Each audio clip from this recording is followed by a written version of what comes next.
สวัสดีค่ะพ่อแม่พี่น้องสวัสดีFCทุกท่านเนาะครับกลับมาพบมาพอกับเจตาพารวยค่ะในมือนี้เป็นคลิปแรกของวันค่ะมือนี้เป็นคลิปแรกของวันนี้สายแล้วค่ะสวยเนาะจังได้มาลงคลิปเป็นจังไดแน่ค่ะเล่าพัฒนามื้อคืนนี้ FC พี่น้องป้องปายทุกท่านเจตาพารวยหลักสิบเดินดีค่ะเด่นหลักสิบเป็นคลิปแรกของมือนี้เนาะเด่นหลักสิบของเจตาพารวย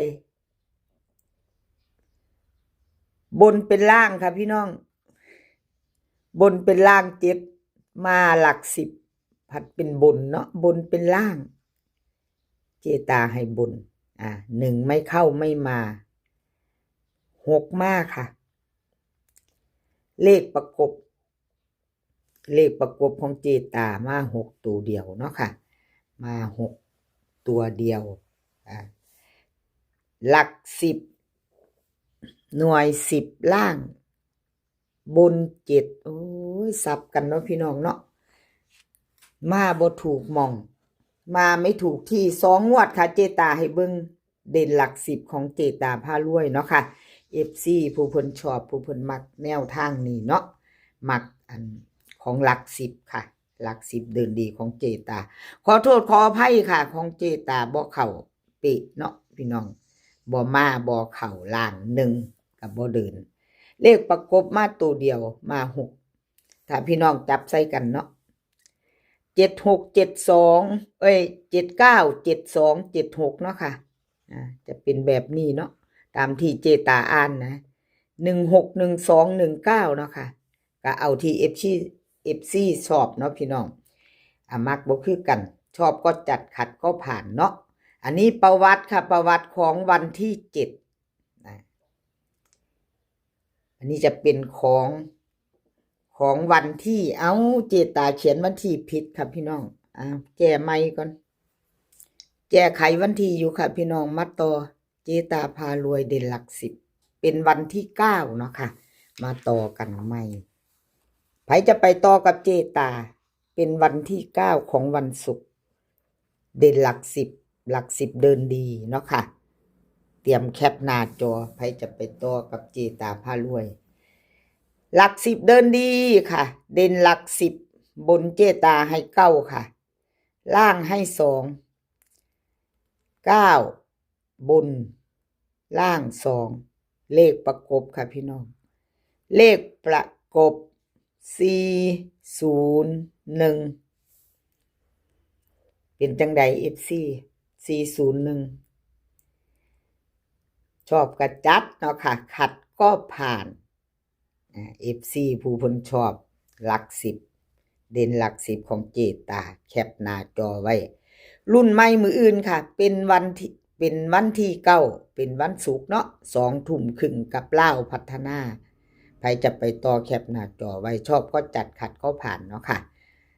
เป็นของเจตาหลักสิบเดินดีชอบก็แคปหน้าจอไว้รุ่นใหม่ไปต่อมืออื่นพรุ่งนี้20:30ค่ะลาวพัฒนา20:30ลาวพัฒนาไปต่อค่ะแคปหน้าจอเราไปต่อแคปไว้เราไปต่อเนาะจะเป็นของใคร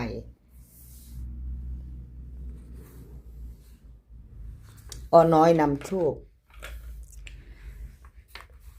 น้อยนำโชควันที่7ที่ผ่านมาค่ะพี่น้องกราบขอโทษขออภัย FC ค่ะที่น้อยนำโชคของเพิ่นบ่เดินบ่เข้าเนาะบ่เข้าบ่มาค่ะบ่มาบ่เดินลาวพัฒนาออก653บนเนาะค่ะ76ล่าง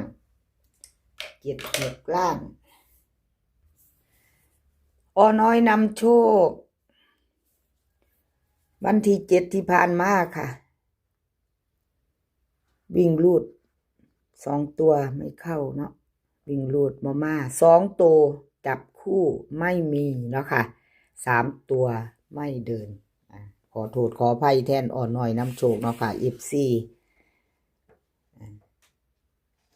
งวดค่ะเจตาให้เบิ่งชัดเจน2 งวดหลุดแล้วหลุดเลยเนาะเจตาเป็นกำลังแรงใจให้คือเก่าค่ะอน้อยนำโชคเป็นกำลังใจให้เหมือนเดิมค่ะเลขทุกตัวเอามาวางเพื่อเป็นแนวทางโปรดใช้วิจารณญาณในการรับชมเป็นอย่างสูงค่ะรับชมรับฟังเป็นเพียงแนวทางเนาะค่ะเกิดขึ้นได้มาได้ไปได้เนาะหลุดได้เนาะค่ะแนวทางน้อยนำโชคลาวพัฒนาค่ะวิ่งหลุดเพิ่นให้มาวันที่9กับ2 ตัวค่ะ4 หาง2 ตัว4 หาง93 94 27 26เบิ้ลค่ะ9922 3 ตัวค่ะ3 หาง293 927 294วิ่งลูดค่ะวิ่งลูดเด่นเท่ากัน9กับ2วงกลมให้ทั้ง2 ตัวค่ะสายวิ่งสายลูดน้อยนำโชค2 ตัวค่ะเน้น93กับ26 3 ตัวเน้นหางเดียวค่ะ293แคปหน้าจอค่ะใครจะไปต่อกับน้อยนำโชคเนาะกับขอบบุญขอบคุณน้อยนำโชคหลายๆค่ะที่ให้แนวทางมาวางทางช่องของเจตาเนาะค่ะกับขอบพระคุณเป็นอย่างสูงแล้วกับ FC เก่ากับ FC ใหม่เนาะค่ะกับขอบพระคุณหลายๆที่เข้ามากดไลค์กดแชร์กดคอมเมนต์เนาะค่ะมาคอมเมนต์แล้วก็มากดหัวใจเป็นกำลังใจให้เจตาในช่องน้อยๆค่ะกราบขอบพระคุณเป็นอย่างสูงเด้อค่ะ FC ทุกท่านเนาะFC ใหม่ถ้าเพิ่งผ่านเขาไม่เห็นคลิปนี้มือนี้เนาะค่ะเป็นครั้งแรกถ้าชอบแนวทางเดียวกันชอบคลิปนี้ลาวพัฒนาเนาะค่ะแนวทางเป็นของวันที่9ยังบ่ทันกดติดตามก็ฝากกดติดตามไว้ค่ะกดติดตามไว้แล้วก็อย่าลืมกดกระดิ่งแจ้งเตือนจะได้บ่พลาดคลิปใหม่ๆของเจตาเนาะค่ะลงปุ๊บได้เห็นปั๊บ FC เนาะค่ะFC ใหม่แคปหน้าจอค่ะแคปหน้าจอแล้วก็ไปต่อเนาะน้อยนำโชคแคปหน้าจอไว้แล้วไปต่อเป็นของใคร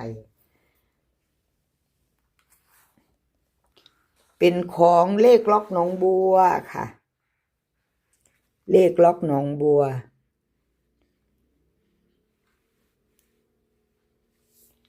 เลขล็อกหนองบัวลาวพัฒนาวันที่7ออก65376ของเพิ่นเข้าไปวิ่งลูดเนาะค่ะ2 ตัวมา1 ตัวยังบ่หลุด2 ตัวไม่เข้าเนาะค่ะจับคู่บ่เข้าเบิ้ล3 ตัวไม่เข้าไม่มาเนาะมาเบิ่งประวัติเพิ่นอีกงวดหนึ่งค่ะวันที่5เพิ่นเข้าไปอยู่ค่ะ8338เนาะเพิ่นเข้าโตกลับล่างเลขล็อกหนองบัวค่ะกับขอโทษขออภัย FC แทนล็อกหนองบัวเนาะค่ะวันที่7เป็นของมือคืนนี่เพิ่นบ่มาเนาะบ่มาจับคู่บ่เดินเนาะค่ะเอามาไปต่อใหม่วันที่9วันที่9เป็นวันศุกร์ค่ะพี่น้องเป็นวันศุกร์20:30ลาวพัฒนาเลขล็อกหนองบัวค่ะลาวพัฒนาวิ่งลูดเพิ่นให้มา8กับ4ค่ะ8กับ4 2 ตัว4 หางค่ะ83 84 41 40เบิ้ลค่ะ44กับ88 3 ตัวค่ะ483 840 414วิ่งลูดค่ะล่อง8เด่น4 2 ตัว2 หางค่ะเพิ่นเน้นให้84กับ40 3 ตัวค่ะ3 ตัว840แคปหน้าจอค่ะใครจะไปต่อกับเลขล็อกหนองบัวเนาะค่ะกับขอบคุณเลขล็อกหนองบัวหลายๆเด้อค่ะที่ให้แนวทางมาว่างทางช่องของเจตาโดยดีเสมอมาเนาะเพิ่นให้มาตลอดค่ะชอบแนวทางเดียวกันเนาะแนวทางเดียวกันเพิ่นก็มาให้เจตาว่างทางช่องกราบขอบพระคุณเป็นอย่างสูงค่ะคลิปนี้ขอให้พี่น้องโชคดีให้โชคดีกับลาวพัฒนาวันศุกร์วันที่20:30เนาะค่ะให้โชคดีกันทุกคนมื้อนี้ขอให้มีความสุขขอให้สุขภาพร่างกายแข็งแรงค่ะลมหนาวมาอีกแล้ว หนาวแล้วค่ะเนาะหนาวมาอีก ดูแลสุขภาพค่ะ สุขภาพย่อมมาก่อนเสมอ ให้แข็งแรงกันทุกคน เดินทางไปไสก็ขอให้ปลอดภัย เดินทางไปขอให้มีโชคค่ะ กลับมาก็ขอให้มีชัย คลิปหน้าพ่อกันใหม่ค่ะ คลิปนี้ก็สวัสดีค่ะ